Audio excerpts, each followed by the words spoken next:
Voilà, le titre du message aujourd'hui, c'est dans une série de 12 concernant les héros de la foi, listés dans Hébreux 11. C'est Élisée, je lui ai donné le titre, le prophète qui voyait l'invisible et qui accomplissait l'impossible. Et nous voyons cette histoire dans le 2e livre des rois. Alors si vous voulez ouvrir votre Bible au 2e livre des rois, en réalité c'est déjà dans le 1er livre des rois au chapitre 19 et verset 19 que nous avons l'appel d'Élisée. Donc on va juste voir un instant l'appel et on ne va pas s'attarder sur un certain nombre de points qui sont très intéressants, mais juste voir qu'à un moment donné il nous est dit « Élie partit de là et il trouva Élisée, fils de Shaphat, qui labourait. Il y avait devant lui 12 paires de bœufs, et il était avec la 12e. Il s'approcha de lui, et il jeta sur lui son manteau. » Le manteau représente le revêtement, l'onction, et cet appel de Dieu qui était sur la vie d'Élie. Et ça représente son ministère. Donc il enlève le manteau, il le jette sur Élie, ça voulait dire qu'il y a une transmission. Élisée, quittant ses bœufs, courut après Élie et dit « Laisse-moi embrasser mon père et ma mère, et je te suivrai. » Élie lui répondit « Va et reviens, car pense à ce que je t'ai fait. » Après s'être éloigné d'Élie, il revint prendre une paire de bœufs qu'il offrit en sacrifice. Avec l'attelage des bœufs, il fit cuire leur chair et la donna à manger au peuple. Puis il se leva, suivit Élie et fut à son service. Et déjà là, nous avons un point important, c'est que dès que Élisée avait reçu l'appel et avait été prêt à suivre Élie, il a brûlé littéralement les ponts derrière lui. Il a pris son outil de travail, il l'a détruit, il l'a consacré à Dieu. Et donc, c'est quelque chose qui est très fort. Alors, comment est-il possible pour quelqu'un de prendre la suite d'Élie? Comment être successeur d'un homme, d'un prophète de Dieu d'une telle puissance, d'une telle envergure? Rappelez-vous, Élie est celui qui a amené un réveil national dans Israël. Alors qu'il y avait des centaines de faux prophètes qui étaient nourri à la table du roi et de la reine, lui seul s'est élevé contre eux, il a rétabli la religion du Dieu d'Israël et il les a confrontés au mont Carmel. Donc ça peut être une pression énorme de vouloir suivre quelqu'un comme ça. Et des fois, nous pouvons aussi nous mettre la pression. On veut que Dieu agisse, on veut qu'il y ait un réveil, on veut faire des choses, alors on regarde certains modèles et il y a des gens qui essayent de les imiter. Dernièrement, quelqu'un m'a écrit par Internet, en ayant écouté un de mes messages, « Je veux devenir comme vous ». Et donc, je pense à cette phrase que j'avais lue une fois. Quelqu'un avait écrit la chose suivante, « Vous avez été créé unique, pourquoi vouloir devenir une copie ?» Et donc, beaucoup de gens veulent suivre l'exemple d'autres. Il y a des choses à imiter dans la vie des autres, mais nous ne devons pas essayer de devenir une copie. Et Élisée lui-même, il y a des choses qu'il a appris auprès de Élie, mais c'était important pour lui de relever le manteau d'Élie et en même temps d'être capable de poursuivre l'appel de Dieu sur sa vie personnelle. Et on ne pouvait pas refaire ce que Élie a fait. Élie a fait ce que lui était appelé à faire. Donc c'est important pour chacun de nous. Et pour vous aussi, devait être assez hardi pour continuer dans cette lignée des héros de la foi. Pas juste on a passé un bon moment à regarder une série comme si on était à la télévision en train de se distraire, regarde les héros de la foi d'autrefois. Ah oui, c'était bien du temps de Samuel, David, Élie, Élisée. Ah, si seulement Dieu pouvait aussi. Donc, balayons toute cette attitude négative de sentimentalisme et ramassons le manteau d'Élie là où il a été jeté, là où il est tombé. Et ça, c'est notre étape suivante. Il y a eu un appel, le manteau a été jeté sur lui, mais après, Élie l'a repris pour le reste de son existence. Mais c'est dans 2 Rois 13 que la vraie succession a lieu. Et donc, on n'a pas le temps de lire tous les détails de toutes les histoires qu'on va citer, mais simplement, ce qui est étonnant, c'est qu'il nous est dit au verset 1, « Lorsque l'Éternel fit monter Élie au ciel dans un tourbillon,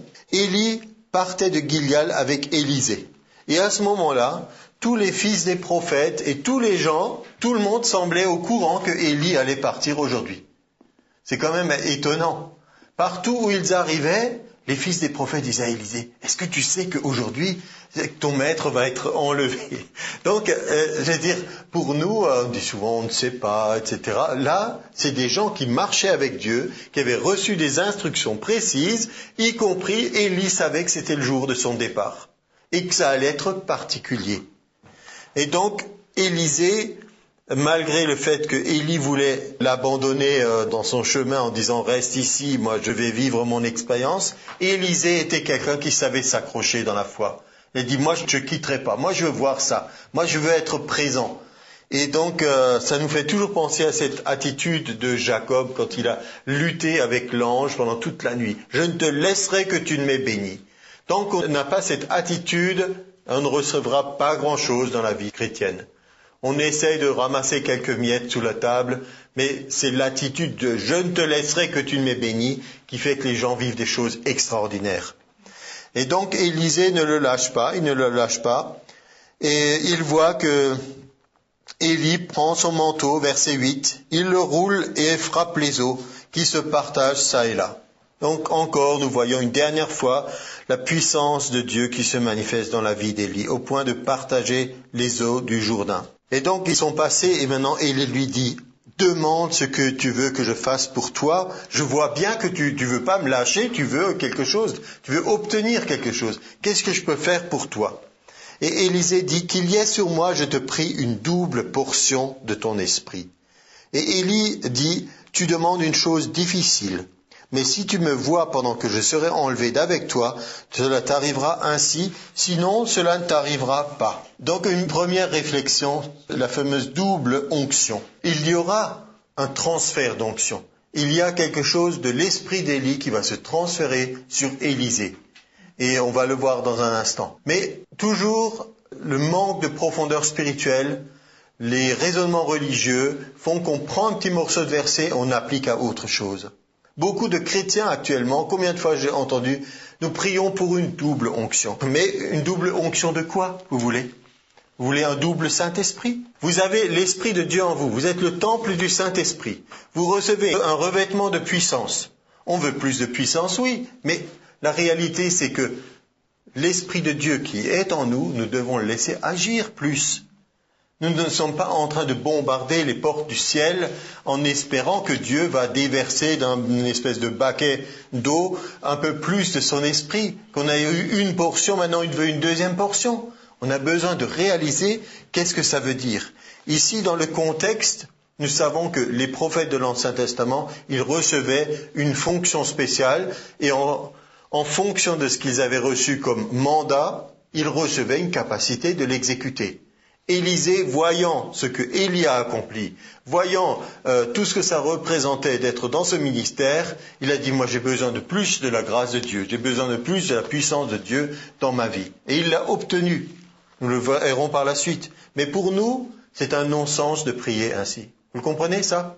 Ce n'est pas un non-sens de vouloir être toujours plus rempli de l'Esprit de Dieu, mais c'est un non-sens de s'appuyer sur cette portion de l'Écriture pour demander une double portion de ce qui est en réalité maintenant des capacités que nous avons reçues du Saint-Esprit. Parce que nous avons besoin de nous rappeler que nous sommes des chrétiens, nouvelle alliance, avec une relation d'un type différent. Nous sommes dans une autre dispensation que ces gens. Donc ce n'est pas mauvais d'avoir soif, ce n'est pas mauvais de prier, mais il faut prier de la bonne façon en s'appuyant sur des passages qui nous concernent directement. Ok? C'est juste en passant comme ça que je vous dis ça, mais parce que des fois on est dans les mauvaises directions pour l'intercession. On demande, après on ne reçoit pas, on est frustré, on ne sait pas pourquoi. Eh bien, parce qu'on ne s'est pas appuyé vraiment sur la parole de Dieu. On s'est juste appuyé sur une connaissance de certaines Écritures. Comme ils continuaient à marcher en parlant, voici un char de feu et des chevaux de feu les séparèrent l'un de l'autre. Élie monta au ciel dans un tourbillon. Et donc, Élisée voit ce miracle extraordinaire qu'un homme soit enlevé, aille directement au ciel. Et il prend le manteau qu'Élie avait laissé tomber et il en frappe les eaux et il dit « Où est l'Éternel, le Dieu d'Élie ?» Et lui aussi, il frappa les eaux et ils se partagèrent çà et là. Élie passait. C'est le premier miracle qui a été accompli par Élisée dans son ministère. Et c'était le dernier miracle que Élie avait accompli. Quelle meilleure transition on peut voir et les gens l'ont vu. Ils ont tout de suite identifié. Ils ont dit, ceux qui étaient spectateurs, ils ont dit, l'esprit d'Élie repose sur Élisée. Ils allèrent à sa rencontre et se prosternèrent contre terre devant lui. Vous voyez, si on voulait faire tout comme dans la Bible, alors il faudrait se prosterner devant les prophètes. Et ça, nous voyons tout de suite. Mais non, c'est pas juste. Dans le Nouveau Testament, quand il voulait se prosterner devant Pierre, il a dit non, lève-toi, moi aussi je suis un homme. Il protestait, il n'acceptait pas. Par contre, dans l'Ancien Testament, les gens acceptaient de recevoir les honneurs. Les rois, les prophètes, certains patriarches, etc., étaient reconnus dans la culture qui était la leur. Mais nous ne pouvons pas accepter cela. Il faut qu'on évolue dans notre façon de lire certains textes pour qu'on soit plus juste dans ce que nous faisons. Mais eux, c'était un signe de reconnaissance. On reconnaît l'autorité qui est sur toi. Ils l'ont vu. L'ayant vu, il nous est dit. Et là encore, on peut être touché par la puissance de Dieu par ce qu'on a vu. Mais rappelez-vous, encore et toujours, nous avons envie de voir, mais Jésus a dit à Thomas, « Heureux ceux qui ont cru sans avoir vu ». La foi d'Abraham nous est démontrée comme ça. Dans Romains 4, il nous est dit, sans tenir compte de l'état de son corps. Il appelait les choses à l'existence, des choses qu'on ne voit pas. Il les déclarait. Lorsque l'onction est là, tôt ou tard, des personnes le reconnaîtront. Là encore, dès qu'on est appelé à quelque chose, dès qu'on a envie, entre guillemets, d'exercer un ministère, beaucoup de gens tout de suite, mais tu vois pas que je suis ceci, cela? Quelqu'un a dit, on n'a pas besoin d'apprendre à un chien à aboyer. Spontanément, il fait ce qu'il est appelé à faire, parce qu'il a été créé comme ça. Si vous avez un ministère, si vous avez une onction, tôt ou tard, les gens le verront se manifester dans notre vie. Mais beaucoup, on voit, il y a encore de l'insécurité.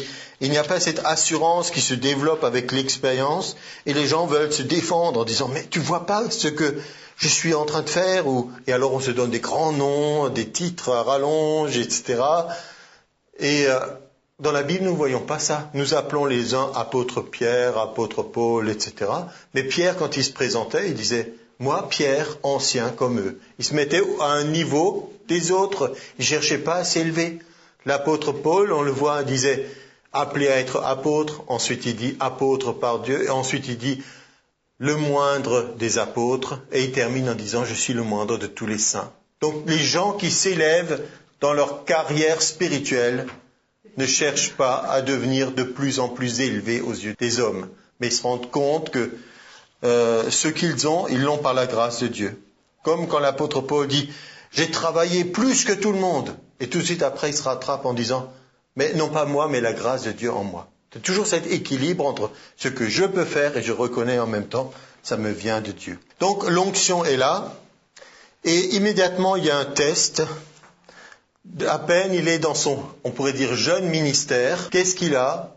Il a ses fans, ses gens qui sont autour de lui, qui essayent de le manipuler, de faire pression sur lui.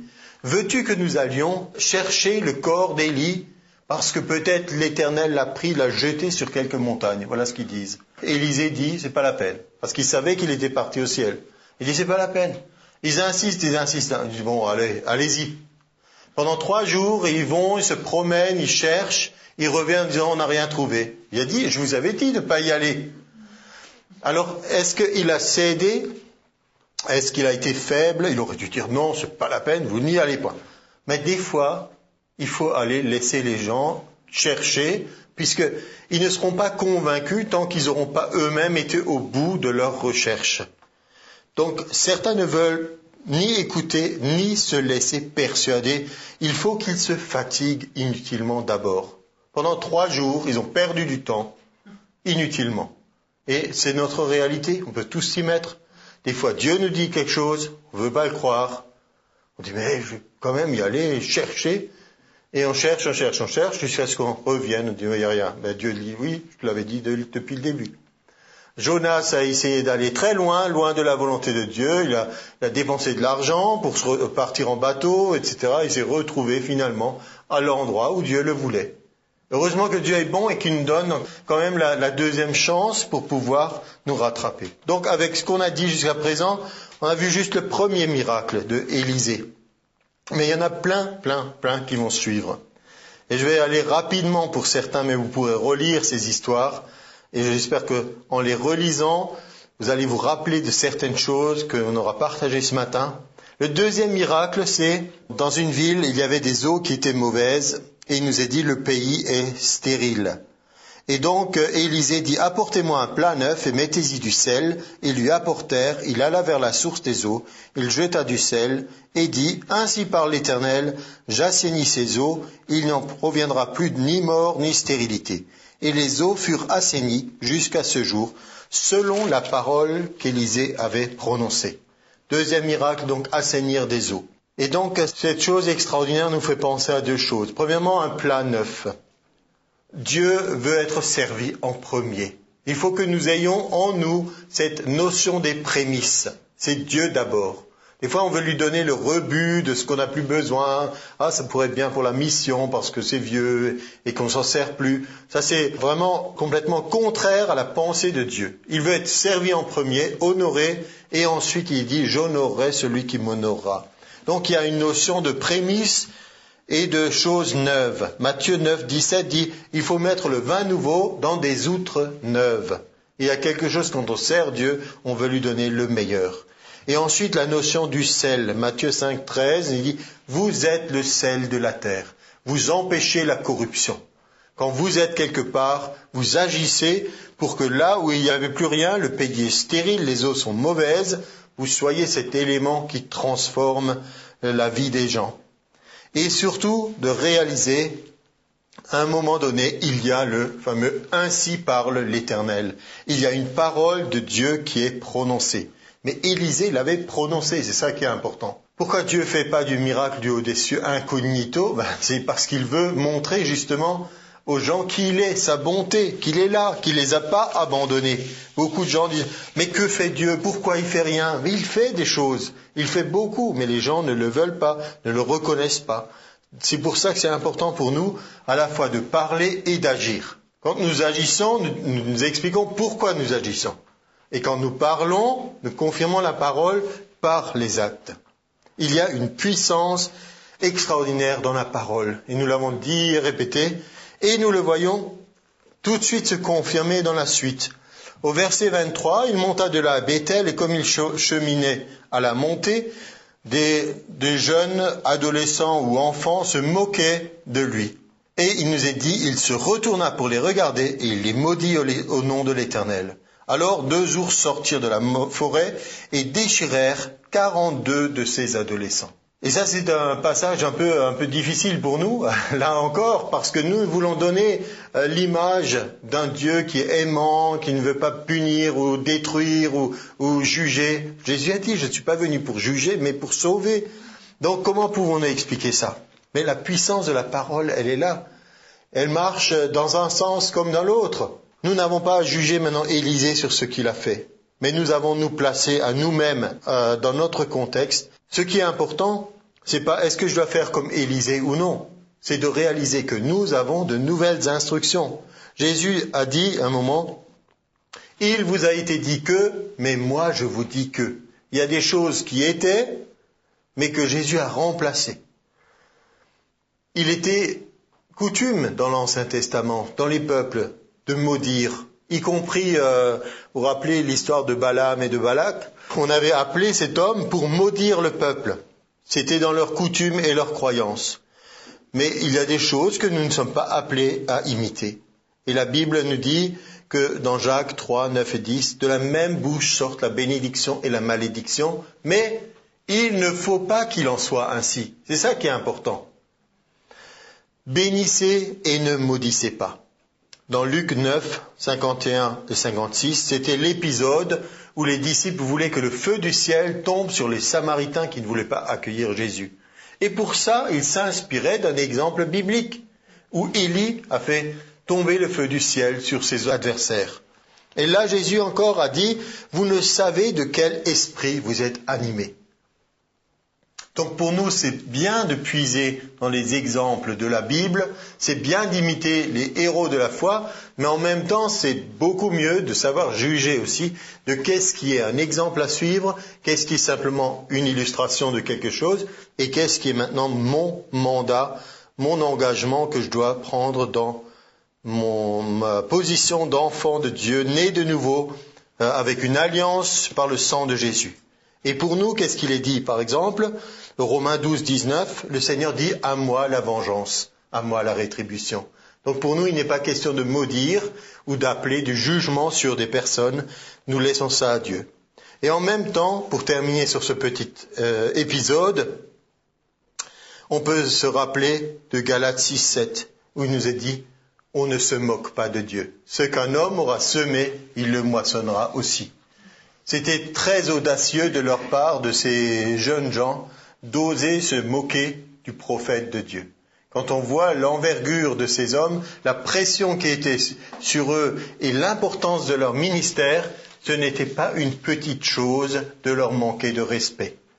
On peut dire, oh, c'était juste une plaisanterie, mais nous savons la puissance des paroles pour tuer, pour critiquer, pour détruire. Donc là, on ne joue pas avec ces choses-là. Puis nous avons un autre exemple de la vie d'Élisée dans 2 Rois, au chapitre 3. Donc c'est un contexte de guerre entre, c'était les Moabites et puis le roi d'Israël, le roi de Juda. Et donc dans ce contexte de guerre, il y avait une menace et Josaphat, le roi de Juda, demande « Est-ce qu'il n'y a pas un prophète de l'Éternel par qui nous puissions consulter ?» Voilà une bonne chose avant d'aller à la guerre, de voir est-ce qu'on va dans la bonne direction. Et dans ce cadre, on nous a dit, il y a Élisée, fils de Shaphat, il versait de l'eau sur les mains d'Élie. Et donc, Josaphat dit, la parole de l'Éternel est avec lui. Et ça, c'est déjà une première chose très importante. Pour recevoir de l'homme de Dieu, pour recevoir de Dieu, d'abord, il faut le reconnaître comme tel. Vous voyez, il n'a pas dit, on va voir, on va le consulter, peut-être ce sera intéressant ce qu'il va nous dire. C'était plus que ça. C'était tout de suite une reconnaissance, la parole de l'Éternel est avec lui. Et puis nous voyons que Élisée est appelé, on lui pose des questions, on lui dit voilà, on aimerait consulter l'Éternel, et Élisée donne pas tout de suite la réponse. Et ça c'est important pour nous aussi, de réaliser que même ces hommes de Dieu, qui étaient puissants en œuvre, ils avaient besoin d'être, entre guillemets, en forme spirituellement. Ils n'étaient pas remplis de l'Esprit et sous l'onction 24 heures sur 24, 7 jours sur 7. Nous disons on veut toujours être plus remplis de l'Esprit de Dieu, mais il y a des moments où c'était simplement des gens naturels, comme vous et moi. On l'a souvent vu ça. Élie, un homme de la même nature que nous. Et donc qu'est-ce qu'il a besoin? Même tout prophète qu'il est, il doit entretenir l'onction. Et comment fait-il? Il le fait par la louange. Verset 15, il nous est dit « Amenez-moi un joueur de harpe. » Et comme le joueur de harpe jouait, la main de l'Éternel fut sur Élisée. Et il dit « Ainsi parle l'Éternel. » Donc nous avons cette réalité que le prophète, et comme chacun de nous, nous devons entretenir l'onction dans notre vie. Par la louange, ensuite, la présence de Dieu se manifeste sur lui. Il est dit, la main de l'Éternel est sur lui. En même temps, la louange ne répond pas à tout. Des fois, on a eu des mots dans l'Église. Je dis tout était bien pour réveiller des choses. Louange, action de grâce, rire dans l'esprit, onction. Toutes ces choses sont bonnes, excellentes, il en faut plus. Mais en même temps, dire, tu n'as qu'à louer Dieu et tout ira bien. On voit que la plupart du temps, ça n'a pas marché comme ça. Dans beaucoup de situations, ça n'a pas suffi. Il y a des actions qu'il fallait entreprendre. Il y a d'autres éléments qui entrent en ligne de compte. Je loue simplement Dieu, Dieu entre en scène, il règle tous les problèmes. Non. Des fois, je loue Dieu, ça c'est une excellente chose. Dieu agit, il siège au milieu des louanges de son peuple. Mais en même temps, il me dit quoi faire. Des fois, je dois agir et utiliser l'autorité que j'ai dans le nom de Jésus pour pouvoir aller contre ce qui est en train de se passer.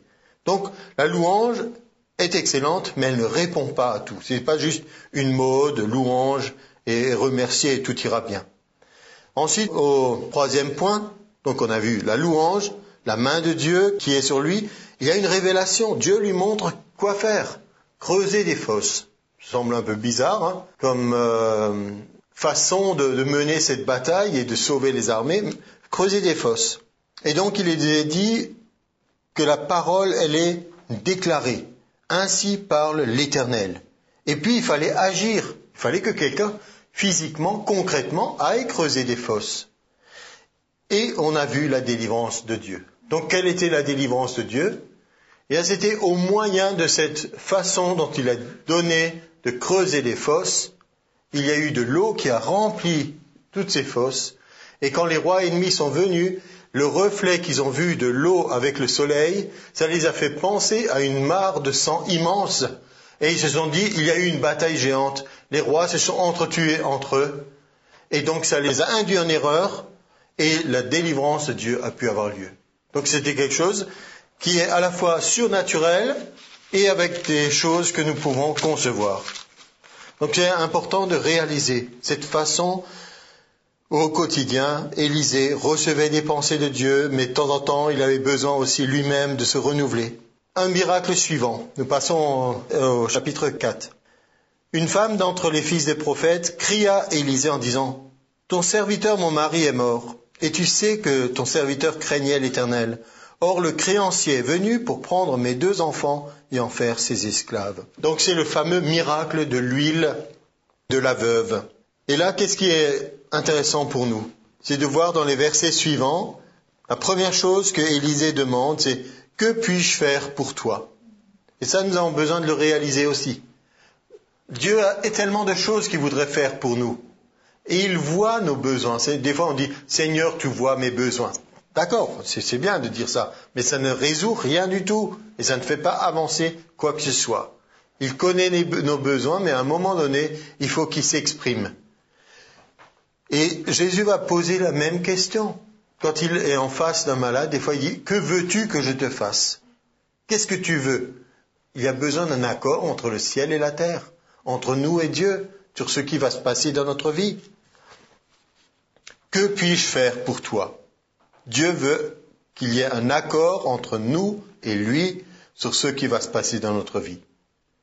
Donc ne pensez pas qu'il va agir d'une façon mystérieuse sur votre vie pour bénir si vous ne le désirez pas.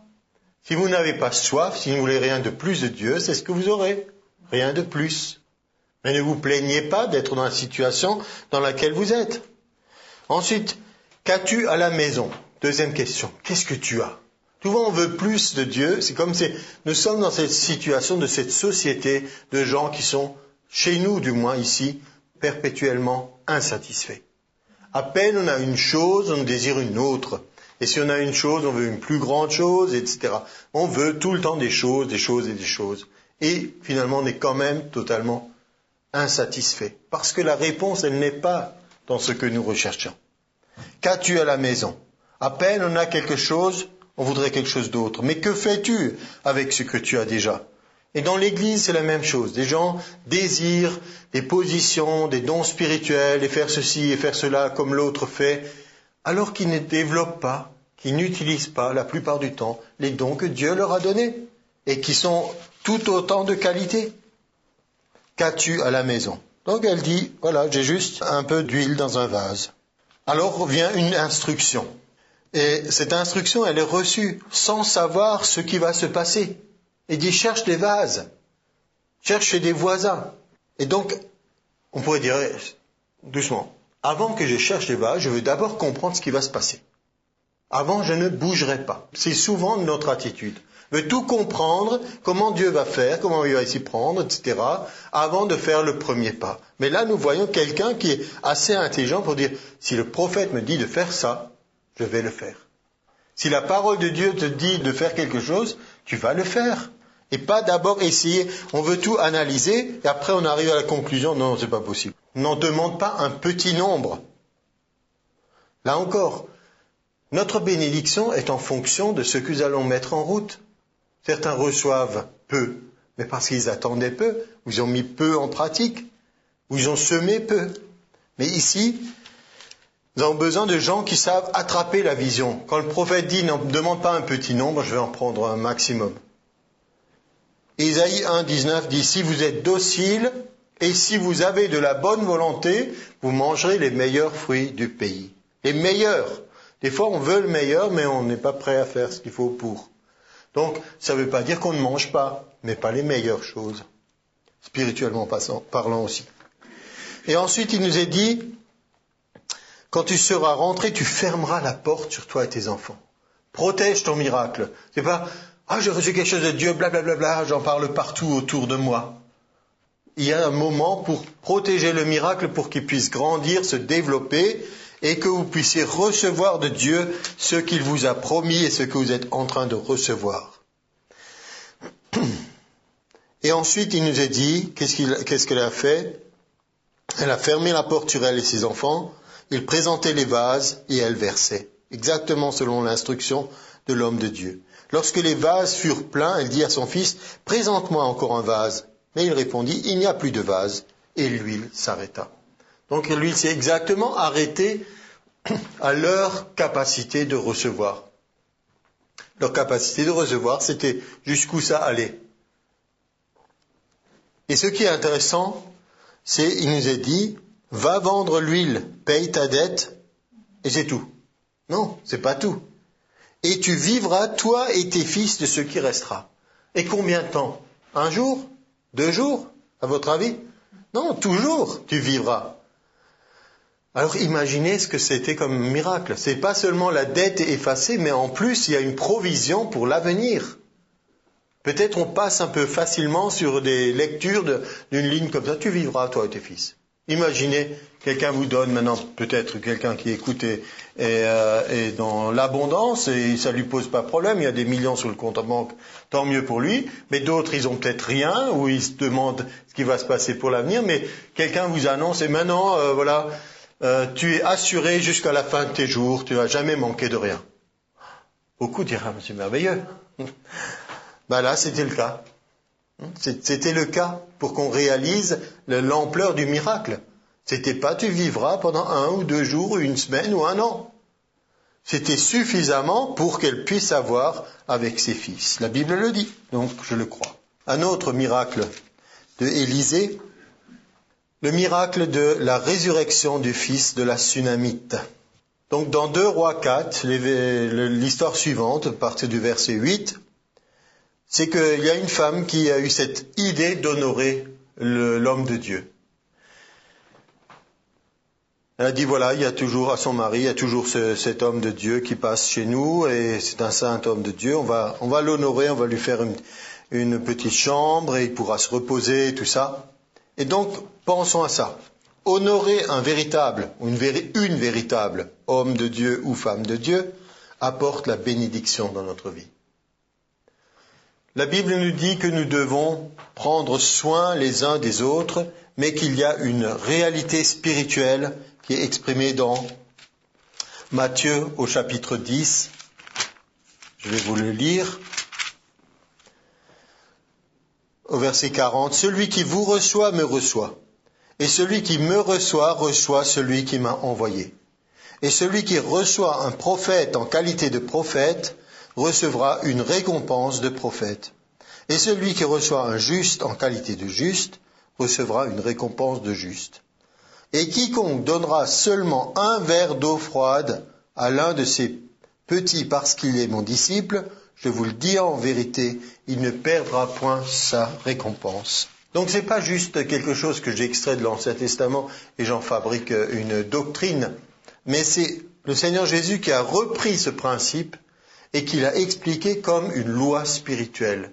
Que si on fait quelque chose en son nom, à l'un ou l'autre de ses disciples, de ses frères, on ne perd pas notre récompense. Et cette femme, elle avait cette acuité spirituelle, cette capacité de voir, c'est un homme de Dieu, je veux l'honorer. Et je veux honorer Dieu par la même. Et elle n'attendait rien en particulier à cause de ça. La Bible ne dit pas qu'elle a fait des calculs en disant, si cet homme vient chez moi, alors je pourrais obtenir ceci, cela. Non, simplement elle voulait honorer Dieu. Mais comme quelqu'un a dit une fois, Dieu n'est le débiteur de personne. On ne peut pas lui dire, tu me dois ceci, cela. Mais quand on fait quelque chose, Dieu est toujours prêt à faire quelque chose pour nous aussi. C'est pas une condition, c'est pas une négociation. Mais c'est parce que c'est dans sa nature. Parce qu'il est bon. Et vous voyez, ce qui se passe, c'est une bénédiction extraordinaire dans ce foyer. Il n'avait pas d'enfant. Et maintenant, elle a un fils. Un fils vient et naît il grandit et il meurt en tant qu'enfant. Et on est là, souvent on peut être perplexe, on se dit mais comment est-ce possible? C'est la bénédiction, c'est Dieu qui l'avait donnée. Et maintenant il meurt, qu'est-ce qui se passe-t-il? Et certains disent alors, si Dieu guérit, alors c'est pour toujours. Vous avez déjà entendu cette expression? Mais ça c'est typiquement des croyances religieuses qui se sont développées et multipliées. Si lorsque Dieu guérit, c'est vrai qu'il y a une guérison. Mais pourquoi cette guérison serait-elle pour toujours? La Bible nous dit dans Apocalypse 3:11, « Retiens ferme ce que tu as, afin que personne ne prenne ta couronne. » Ça veut dire, sous-entendu, que c'est possible de perdre une bénédiction spirituelle, alors pourquoi pas au niveau de l'âme ou du corps ou d'autres choses. Donc il nous faut veiller. C'est une croyance religieuse infondée. C'est pas parce que Dieu a béni ce foyer avec cet enfant que c'était maintenant impossible qu'il arrive quoi que ce soit jusqu'à la fin des jours de cet enfant et qu'il arrive à l'ensemble des années de sa vie. Mais le fait que l'enfant mourut ne veut pas dire forcément que c'est la volonté de Dieu qui s'est accomplie maintenant, et puis il faut dire l'Éternel l'a donné, l'Éternel l'a repris, que son nom soit béni. Là encore, c'est un extrait de Job qu'on applique des fois n'importe comment. Mais cette femme, elle n'a pas laissé son miracle lui échapper. Elle prononce des paroles de foi. Malgré l'évidence de la mort de l'enfant, elle dit « tout va bien », elle le déclare et elle va chez celui auprès duquel elle aura du secours. Et ça me fait penser à Acte 4. Quand les disciples étaient menacés, il nous est dit « ils allèrent vers les leurs ». Et ils ont prié ensemble, et ils élevèrent la voix vers Dieu tous ensemble. Et c'est important, quand nous avons des moments difficiles, d'aller vers les nôtres. Ceux qui partagent la même foi que nous, ceux qui sauront nous soutenir dans la prière, dans la foi, et qu'on élève la voix tous ensemble. Là, j'insiste, parce qu'il n'est pas dit « et que quelqu'un prie pour vous seulement », mais qu'on élève la voix tous ensemble. Dans une autre partie de la Bible, il dit « priez d'un même cœur ». Ça veut dire il y a une unité de cœur, mais chacun ouvre sa bouche et prie. Et prier dans l'esprit nous permet alors d'envahir l'impossible. Cette démarche de cette femme de dire tout va bien, je vais chez l'homme de Dieu, je n'accepte pas que mon enfant qui était un cadeau de Dieu, une bénédiction, me soit arraché, cette démarche a conduit à cette chose extraordinaire que l'onction qui était sur le corps du prophète a redonné la vie à l'enfant. Et il lui dit au verset 36, prends ton fils. Et il était revenu à la vie. Et quand on voit les distances que les gens parcouraient, cet enfant était normalement déjà en état de cadavre, en décomposition avancée, quand l'homme de Dieu a manifesté son ministère. Donc, dans n'importe quelle situation, nous pouvons voir la puissance de Dieu se manifester. Nous en sommes à peu près à la moitié de ce que je voulais partager avec vous sur la vie d'Élisée. Mais rien que là, nous voyons déjà que ce n'est pas du tout de façon méprisante que j'ai dit que certaines choses de l'Ancien Testament ne s'appliquaient pas au Nouveau Testament. C'est juste pour dire, si eux ont vécu ça, enlever, ressusciter, purifier des choses inimaginables, multiplier de l'huile, etc. Donc, à combien plus forte raison, nous avons le même Dieu, le même Saint-Esprit, qui veut faire tous les jours des miracles dans notre vie. On prie souvent quand nous mangeons notre repas, on bénit la nourriture, mais on peut le faire et encore et encore. Verset 38, une période de famine, et qu'est-ce qui se passe? Il y a une nourriture inappropriée. Alors je n'ose dire tout ce qu'il y a dans notre assiette en ce moment. On ne sait pas combien de pesticides nous avalons quotidiennement et toutes sortes d'autres choses qui se passent. Combien nous avons besoin de sanctifier la nourriture. Et ici, nous avons un exemple où il y avait une famine, ils ont cueilli des plantes qu'ils ne connaissaient pas, ils en ont fait une soupe, un potage, et quand ils ont goûté, ils ont vu que c'était quelque chose qui était impropre à la nourriture. Mais le prophète vient, et qu'est-ce qu'il fait? Il dit, prenez de la farine, il en jette dans le pot, et il dit, sert à ces gens qu'ils mangent. Simplement par la puissance de sa parole, il dit, maintenant on peut manger, et il fait un acte de foi.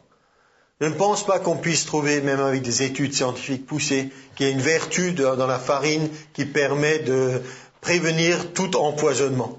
Mais il fallait faire un geste, parce que les gens ont besoin de voir, ils ont besoin de s'appuyer sur ça, un soutien. Mais en tout cas, ça a été accompli. La nourriture a été sanctifiée par la parole. Donc lorsque nous rendons grâce pour le repas, il y a un aspect, c'est d'être reconnaissant à Dieu de ce qu'il nous donne. Mais l'autre aspect, c'est de sanctifier les aliments. C'est les deux choses. On ne dit pas juste merci, on dit en même temps que ça soit béni.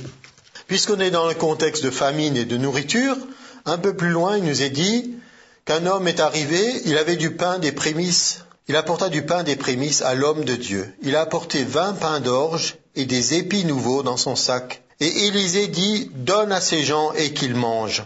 Son serviteur répondit, comment pourrait-on donner à 100 personnes? Donc il avait 20 pains et il fallait nourrir 100 personnes. Apparemment, ça ne suffisait pas. Je ne sais pas, même si vous imaginez que le pain était très très grand, s'il était très très grand, il ne pouvait pas en mettre 20 dans son sac. D'accord? Sinon, ça aurait fait un sac énorme. Donc c'était des pains qui étaient relativement petits. En tout cas, ça ne suffisait pas pour les 100 personnes. Mais il nous est dit, une fois de plus, la parole de l'Éternel. Ainsi parle l'Éternel. Il n'y avait pas de magie, il n'y avait pas de geste bizarre. Il y avait une parole. On mangera et on aura du reste. Il mit alors les pains devant eux, ils mangèrent et eurent du reste selon la parole de l'Éternel. Ça s'est multiplié. Avant que Jésus ne multiplie les pains à plusieurs reprises, nous avons déjà un exemple dans l'Ancien Testament où un homme de Dieu a multiplié des pains. N'est-ce pas intéressant de voir ça? Dieu est le même, il est le même hier, aujourd'hui, éternellement. Et il y a eu du reste. Pourquoi? Pourquoi il n'a pas multiplié pile ce qu'il fallait? Parce que Dieu veut montrer ce qu'il est. Il ne veut pas faire le minimum pour nous. Il a fait le maximum pour nous. Et il y a du reste. Il y a de l'abondance. Et quand on le dit, Jean 10 dit, je suis venu afin que les brebis aient la vie et qu'elle l'ait en abondance. Il y a une abondance. Et ça veut dire qu'il faut bien prendre soin des restes. Ce n'est pas des restes qu'il faut jeter, mais c'est de considérer la bonté de Dieu. Nous continuons notre petit périple. Naaman le Syrien, au chapitre 5. Ne rentre pas dans toutes sortes de détails. Simplement que nous avons là un homme qui était lépreux, donc une maladie terrible, où il n'y avait normalement pas de guérison à l'époque, mais quelqu'un a cru que le prophète, que l'homme de Dieu pourrait faire quelque chose. Et cet homme de Dieu a utilisé l'arme la plus puissante qu'il avait. C'est la puissance de la parole. Il a dit qu'il aille se tremper 7 fois dans le Jourdain et il sera guéri. L'homme qui était malade, Naaman, a failli ne pas recevoir sa guérison parce qu'il était dans une forteresse de raisonnement et de pensée. Il a imaginé des choses. L'homme viendra, il agitera sa main, il fera un geste, il fera quelque chose, il y aura un contact. Il a imaginé plein de choses et ça lui semblait trop facile. Et actuellement encore, nous voyons beaucoup de chrétiens, ils essayent de faire toutes sortes de choses pour plaire à Dieu, pour obtenir, pour exécuter des choses. Et quand on leur parle de la puissance de la parole, ils disent non, ça ne peut pas être aussi simple que ça. Mais Jésus avait dit à l'époque, il avait dit, quand cet homme est venu, il a dit une seule parole et mon serviteur sera guéri. Il l'a admiré pour sa foi. Il a dit jamais je n'ai trouvé une aussi grande foi dans Israël. Donc la puissance de la parole, plus l'obéissance, c'est-à-dire faire selon les instructions de Dieu, ont produit cette guérison pour Naaman. Et heureusement qu'il y avait ses serviteurs pour le raisonner, parce qu'ils lui ont dit, si l'homme de Dieu t'avait demandé une chose difficile, tu l'aurais faite. Et là, il te demande une chose facile, finalement. Obéir à Dieu n'est pas si difficile qu'on le pense. C'est le diable qui veut nous dire, c'est très compliqué, tu ne crois quand même pas que ça va marcher aussi facilement, etc. Donc, il nous a dit, si une chose difficile avait été demandée, tu l'aurais faite. Pourquoi tu ne fais pas une chose facile? C'est à cause de cette forteresse de pensée. Et voilà que le serviteur d'Élisée, qui s'appelait Géasi, il est dans ses raisonnements et dit, ces Syriens, ils nous ont quand même fait déjà pas mal de misère. Et voilà cet homme riche, le général, il est guéri. Et le prophète, il n'a rien fait pour lui prendre quelque argent, parce que Élisée avait refusé de recevoir quoi que ce soit pour cette guérison. Et ça, c'est aussi une notion très importante à l'époque où nous sommes, où beaucoup de ministères, des fois, sont en train de dévier, où des fois des grandes choses de Dieu se passent, mais c'est pas Dieu qui reçoit toute la gloire. Et alors, il y a eu des détournements d'argent, des choses comme ça. Mais Élisée était très, très attentif à ne pas se laisser piéger par cette chose. Donc il a dit, je n'accepterai rien du tout de Naaman, de ce général. Par contre, Géasi a dit, mon maître, il s'est mal débrouillé. Il aurait pu obtenir un certain nombre de choses et il l'a pas fait. Donc il a fait semblant que Élisée lui avait demandé de retourner pour obtenir de l'argent. Il l'a fait en cachette. Il revient auprès de Élisée. Il avait reçu des choses de ce général. Et le prophète dit la chose suivante dans 2 Rois 5, 26. Mon esprit n'était pas absent. Et voilà un autre miracle. Le miracle, c'est un don de l'esprit qui se manifeste, qui est une parole de connaissance. Le prophète est celui qui voit. Alors qu'est-ce qu'il a vu? Il a eu une révélation par la parole de connaissance du péché de Géasi. Pourquoi c'était si grave? Pourquoi y a-t-il eu ce jugement sur Géasi le serviteur qui fait que la lèpre qui était sur le général est venue sur lui après? C'est parce que nous n'avons pas toujours les mêmes valeurs. Nous n'avons pas toujours les valeurs bibliques. Nous avons notre culture, notre raisonnement, etc. Et des gens disent « Oh, c'est pas si grave ». Qu'est-ce qui n'est pas grave? Il a marchandé l'onction, il a usurpé le nom de l'homme de Dieu, et il était dans le mensonge. Et nous disons, c'est pas si grave. D'accord? Et justement, c'est là que nous avons besoin de nous réveiller, de voir que ce châtiment, la lèpre qui nous frappe, en disant, ça nous montre la gravité de ce que cet homme avait fait. Mais l'homme de Dieu a eu cette révélation de ce qui s'est passé. Et l'aventure de Géasi s'est arrêtée là, d'une façon tragique. Une autre histoire, dans 2 Rois 6, nous avons de nouveau, c'est des choses du quotidien. Nous voyons l'onction de Dieu se manifester dans des choses qui pourraient nous intéresser. Nous avons, au moment d'une construction qu'ils ont faite, il y a un homme qui se servait d'une hache et il nous est dit, pendant qu'il abattait une poutre, le fer de la hache est tombé dans l'eau. Et il dit, ah mon Seigneur, il était emprunté. L'homme de Dieu dit, où est-il tombé? Et il lui montra la place. Alors Élisée coupa un morceau de bois, le jeta à la même place et fit surnager le fer. Puis il dit, enlève-le, et il avança la main et le prit. Là encore, on pourrait faire toutes les études qu'on veut, il n'existe pas de bois qui attire le fer et qui fait remonter à la surface. Donc, pourquoi a-t-il utilisé le bois? Pourquoi n'a-t-il pas dit par magie le fer doit remonter, etc. C'est parce qu'il veut nous montrer qu'il y a toujours un geste à accomplir, toujours quelque chose à faire pour extérioriser notre foi, pour montrer que quelque chose est en train de se produire. La loi naturelle de la gravité qui fait que le fer va au fond de l'eau est défiée par une loi spirituelle, une loi supérieure. Nos regards sont souvent attirés, émerveillés par le surnaturel quand il est spectaculaire. Mais le vrai message de ce texte, il est où? C'est pas dans le fait que le fer soit revenu à la surface. C'est que le fait que cet homme, il était dans l'esclavage des dettes. Il n'avait rien pour faire la construction et l'outil qu'il avait, il a dû l'emprunter. Donc il était endetté par rapport à celui à qui appartenait le fer. Il fallait qu'il lui rende, voilà qu'il le perd. Donc on peut dire il s'est encore doublement endetté.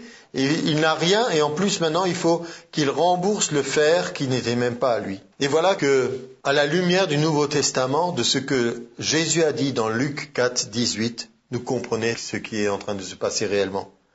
Le fer était emprunté parce qu'il n'avait pas les moyens. Non seulement il est perdu, il faut le rembourser, mais dans Luc 4, 18, Jésus dit « L'Esprit de l'Éternel est sur moi parce qu'il m'a oint. » Il m'a oint pour annoncer de bonnes nouvelles aux pauvres, pour délivrer les captifs, pour envoyer libres tous ceux qui étaient prisonniers, et pour publier une année de grâce du Seigneur. Et l'année de grâce, ça veut dire toute dette est effacée. tout le monde peut recommencer à nouveau. Donc vous voyez, au travers de ce que nous avons vu jusqu'à présent de la vie d'Élisée, tous sont des prémices et des choses qui annoncent ce que Jésus le Messie allait accomplir. Pourtant, ça n'a pas été fait juste pour préparer l'histoire de Jésus, c'était la réalité. Mais nous voyons d'autant plus dans ce que nous avons vu jusqu'à présent que c'est des choses du quotidien où Dieu agit en vue de délivrer son peuple, de n'importe quelle circonstance ou situation. Et j'aimerais qu'on puisse s'arrêter parce que l'heure a avancé. Nous verrons d'autres choses encore prochainement sur la vie des prophètes, mais j'aimerais simplement qu'on reste sur cette pensée que ces gens nous ont été donnés un exemple pour remercier le Seigneur pour la Bible que nous avons. Nous avons le Saint-Esprit qui nous aide à comprendre tout ce qui est écrit. Et je voudrais juste en guise de conclusion reprendre 2-3 éléments de Hébreux 11. Donc il nous est dit, et ça je vous encourage maintenant à plus que jamais mettre votre foi en action. Hébreux 11, la foi est une ferme assurance des choses qu'on espère, une démonstration de celles qu'on ne voit pas. Donc étendez votre foi, dites des choses, croyez des choses, rêvez, espérez de certaines choses que vous n'avez pas encore. Pour l'avoir possédé, les anciens ont obtenu un témoignage favorable. Les anciens, on vient de lire des choses sur les anciens. C'est par la foi que nous reconnaissons que l'univers a été formé par la parole de Dieu, en sorte que ce qu'on voit n'a pas été fait de choses visibles. C'est par la foi que votre monde est créé. Votre quotidien, vous le créez par la foi. Si votre foi est inactive, alors vous êtes juste au gré des circonstances. Donc, utilisez votre foi pour obtenir, pour développer, pour expérimenter toutes ces choses. Et nous pouvons voir tout ce qui est écrit de la foi, et simplement à partir du verset 32, je reprends à cet endroit-là.